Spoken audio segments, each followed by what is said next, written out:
This is Bauchika Alan, MEDAP student, Uganda Christian University. I'm discussing a topic dealing with digital divide. Digital divide is the gap between people who can access or have access to modern information communication technology and those without.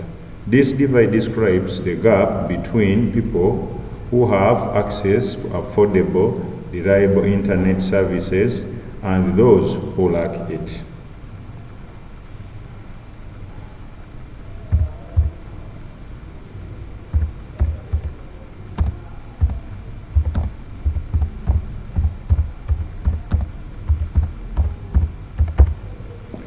There are various types of digital divide. Among these, we have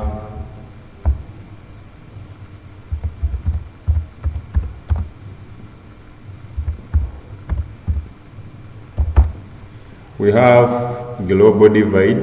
This is basically the divide which shows that access people have or countries have of internet or of the digital.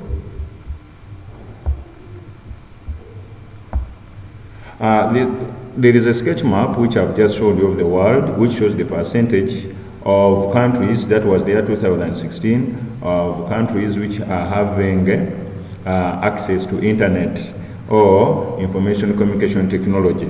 We were seeing the dark, that is more countries like USA, countries like Saudi Arabia, countries like Canada. They have internet.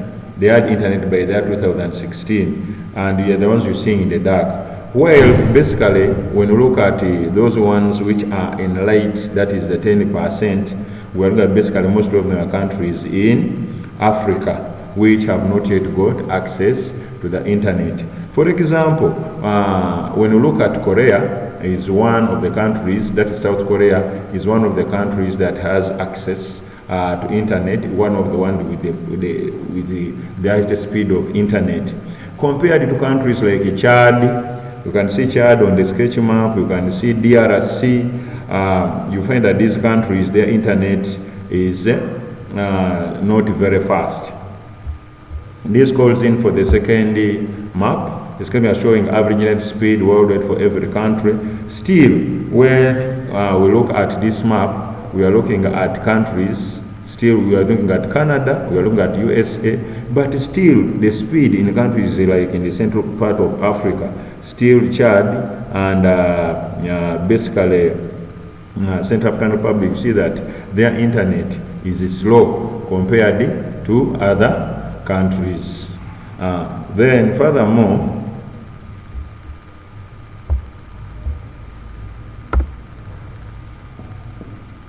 secondly, we have democratic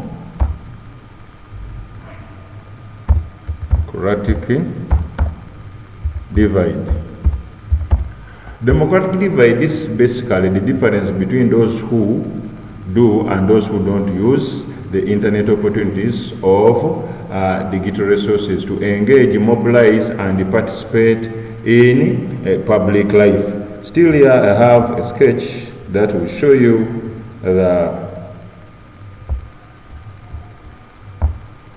when we look at areas like the urban and rural areas world ahead, we see that here in this graph, we are seeing the fixed broadcasting availability by speed in MBs 2017, not including mobile and satellite.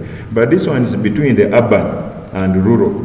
Which people can access internet between the urban and the rural? You find that in urban areas, the list is 97 and 98, while in rural areas, the highest is 94 and 88. And if not mistaken, that the lowest you see in these areas, you find that these rural areas are basically located in some of the African countries, that in rural, it is very difficult for them to access internet. Challenges have built the very many challenges they are having. So basically, when we look at the population if we were to say democratically, if we were to count how many people access internet, you find that in urban areas, people access internet compared to the rural areas, because all developments in the country, they start from the urban areas.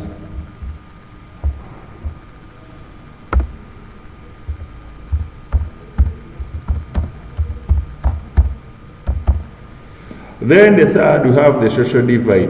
This one is a gap between information rich and poor in each and every nation. I'll give an example of Uganda. We find that in Uganda, people have information, at least people have gone to school, people are educated, people are well-to-do, and their incomes are a bit higher. While those ones who are poor and have not gone to school, you find that it's very difficult for them to access information communication technology. Why? Because they are poor, they didn't go to school, they don't have connections, they cannot even afford buying some of these gadgets. So you find that they are always lagging behind when it comes to ICT issues. That they are always lagging behind when it comes to IT issues compared to the urban setting. People in urban areas in these nations, they have rich information which they must transmit to the rural areas. Unfortunately, in rural areas, this information reaching there, at times it has to go analog, that they have to move from one place to another. For example, in Uganda, we have statistics about malaria in Uganda, but you find that it's only accessible by people who can go to the internet, where in rural areas they don't.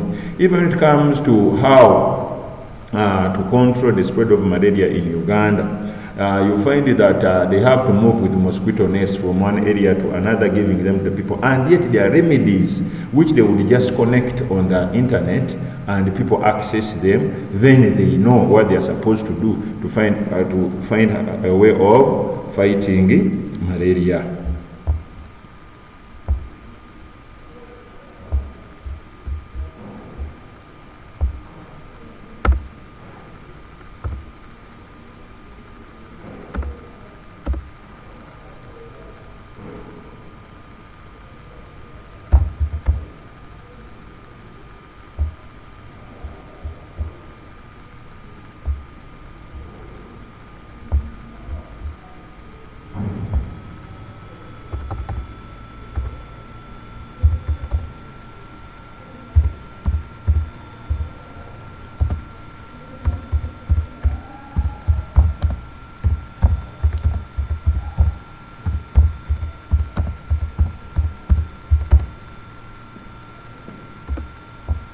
There are various factors which have attributed to this divide, the digital divide in the world over. One is, we look at economic.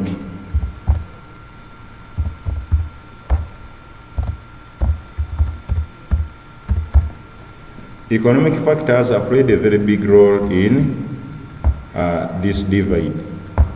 When we look at the figure that I've put up, it shows we have the divide in the middle, then we have the social, we have the economical, we have the geographical, the approach, cultural, and the political factors. When we look at the economic factors, that is a driving force for this economic divide. We see that we have underdeveloped nations and the first world countries. Third world countries face a challenge of very many issues, and they even get funds and aid from those developed countries. Whereas the developed countries, for them, they have enough funds to connect internet, free internet to its people, to its nationalities in the country. Whereas the third world countries have challenges of disease. For example, the tropical countries of malaria is a challenge. They have challenges of roads connecting different areas. So their budget, they cannot afford having internet connected to each and every place. I will give an example of a country like Uganda. Some of the roads are very poor. However much you want to put there mast to connect to have internet connectivity, the roads going to these various areas are still a problem. So the challenge is that the developed countries have access to internet, while the less developed countries have access, but basically in the urban settings, not in the rural settings. Then another one is under the under the economic factors, we have the challenge of poverty and affordability. You find that I'll give an example still of our country in Uganda. Internet is very expensive. Internet was $70 every month. It is of recent, just recently, when they reduced it to $35 a month. $35 is too much for a local Ugandan who has a very small per capita income to put that money into internet. So that one is a very big challenge. They need the internet, but still they cannot afford it. Then is another point under economic factors. We're looking at lack of international investment and funding in the poor countries. You find that the poor countries lack funds from the developed countries. Developed countries always invest or support countries where they have interest. Countries with no minerals, you find that they have a challenge. China has invested in most of the African countries where it has interest. The same applies to countries like Russia, which has called on Africa to unite with them because they also need economic, they have interest in those countries. However, countries with no resources, they are facing a challenge of the digital divide because countries not invest where they are not going to earn. So that one becomes a very big challenge.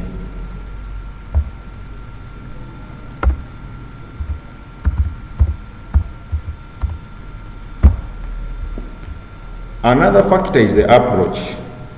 You find that in this factor, the approach the people have, the fear of technology or technophobia. Some people fear technology. I'll give an example of the schools we're working in right now, the secondary schools. Since the introduction of the new curriculum, most teachers don't want to teach these classes because of that fear that they did not have the ideas of using computers and yet this level needs use of the computers. Then lack of motivation or the objectives of the institution. You find that these teachers in these secondary schools, the challenge they have, they are not well motivated to teach.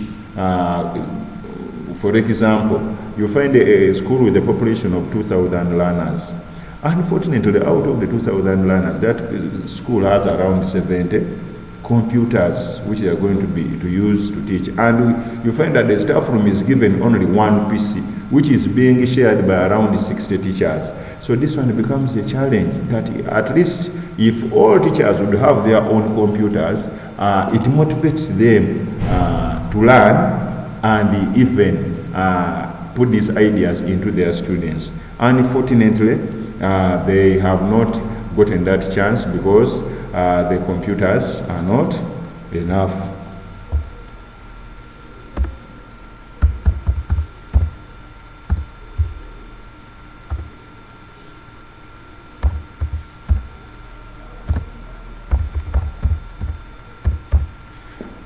Then we have the challenge of political factors. Political factors also play a very big role in the digital divide. For example, when we look at when we had elections in Uganda, internet was switched off the whole country. The same applied in Kenya, and the same thing applied in Tanzania. However, when it was switched on again, for example in Uganda, people could not access Facebook. Even up to date, people cannot access Facebook. That means the number of people using internet reduced. Those ones who did not have the idea of using VPN were kicked out. And further still, when we look at countries like North Korea has one of the best technologies. However, you find that 98% of their computers are connected to the state. There is no information that can go out of North Korea. Even when you look at our sketch map globally, you'll find that North Korea basically, you'll find that when we see where North Korea is, they don't have any information about internet in North Korea. Why? Because the country has come in and has refused basically for the citizens to engage in socializing with other people outside their country.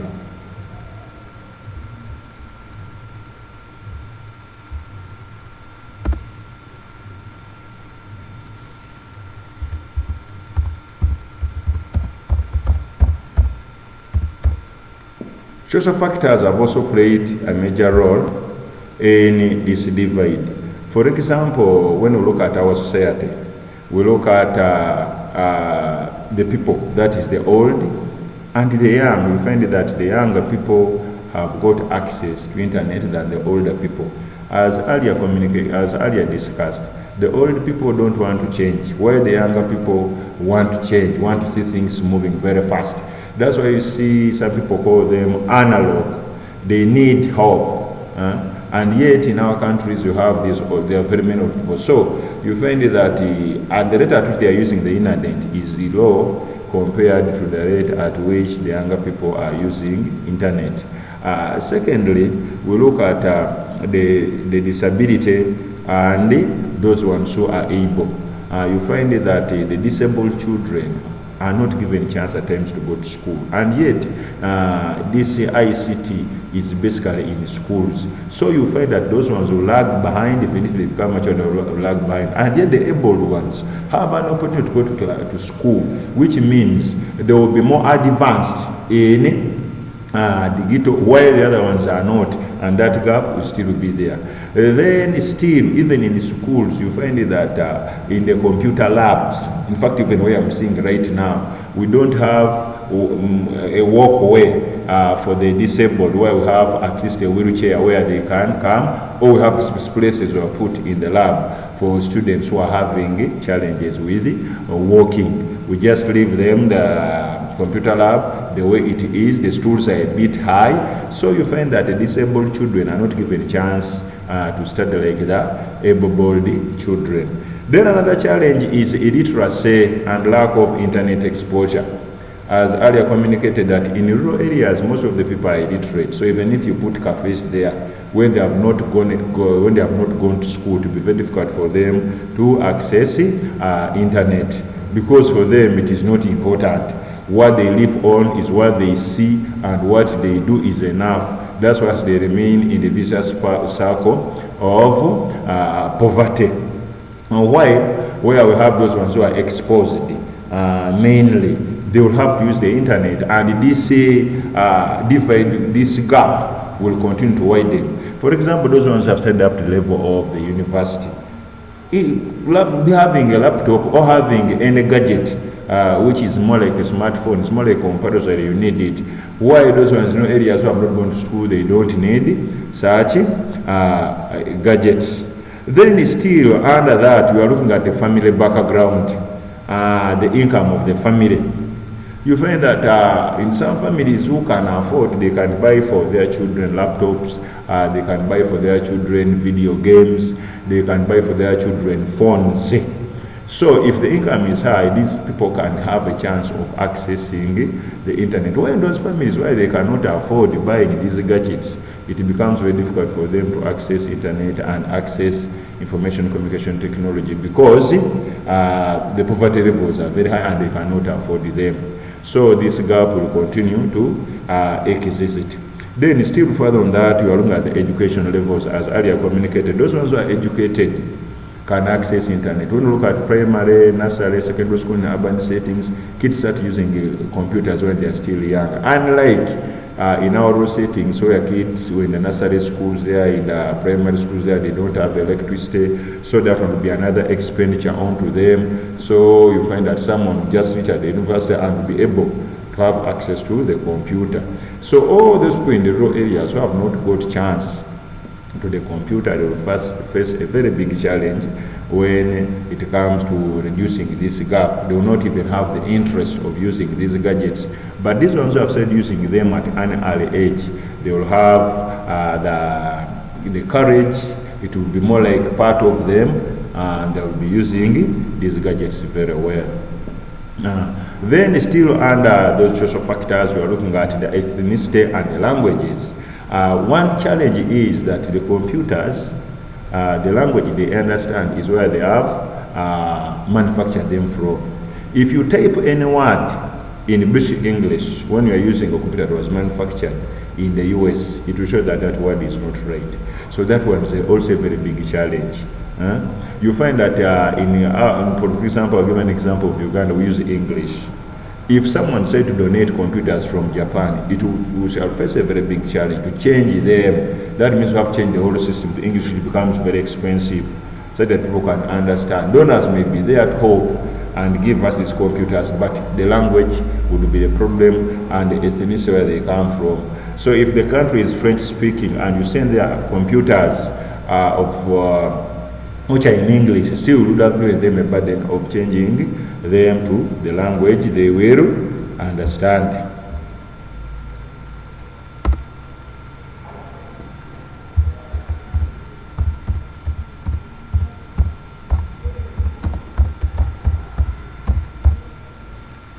Further still, another factor is the geographical factors. It is also another challenge when it comes to divide. Reasons being that the geographical factors influence. One thing is we are looking at rural and urban or suburban areas. As the earlier presentation I gave, you see that this one's showing that in rural areas people cannot access computers like in the urban setting because of the challenges attached to the rural areas, like the roads reaching the rural areas, like the electricity, like even if they have solar, it is not all that the best. So you find that such people will not be able to access internet like those ones in the urban setting. Further still, when we look at the islands and the mainland, I'll give an example of Kalangala. In Uganda, I have not yet developed that technology of using hydroelectric power to extend it to places like Kalangala. Reasons being that taking the wires through the water and even connecting internet through water, I have not yet got that idea. So the idea they have is to use solar energy, which has challenges. Further still, you find that there are even other things that are bothering them apart from the internet. They are comfortable with the type of life they are living. So with such people in the island areas compared to the mainland where they have electricity, where the roads are a bit better, where the lifestyle is a bit better, this divide will continue to be there. Then we look still at the mountainous and the valleys. Places like Kabale, places like Kisoro, places like Kasese in Uganda may have challenges with internet. Reasons being that the waves may not be able to reach that place because of the valleys and the mountainous structure of these places. Then another thing is the location of our countries. You find that where we are located also matter. For example, when you look at most of the African countries, though they are located in Africa, where others are located in Europe, others are located in America, you find that those ones located in America or near America, the countries you're near can support you. Now, like when you look at where Africa is located, the support is as a continent. The support we have, we see that most of the third world countries are located within Africa. So those ones which are located next to the first world countries, at least you find that they have tried to support their neighbors. When you look at the US and Mexico, you find that the difference of internet is not also big because there is some support which they get from there. When you look at, for example, when you look at Spain and the surrounding countries, for example, even if you cross the sand, you come to Morocco, you find that at least there is some connection between Spain and Morocco. Why? Because of the location, which is geographical. They support each other, or they support these countries to see that they also develop the internet. So basically, with those factors, I would like to stop here and say thank you for listening to me and giving me this opportunity. Thank you very much.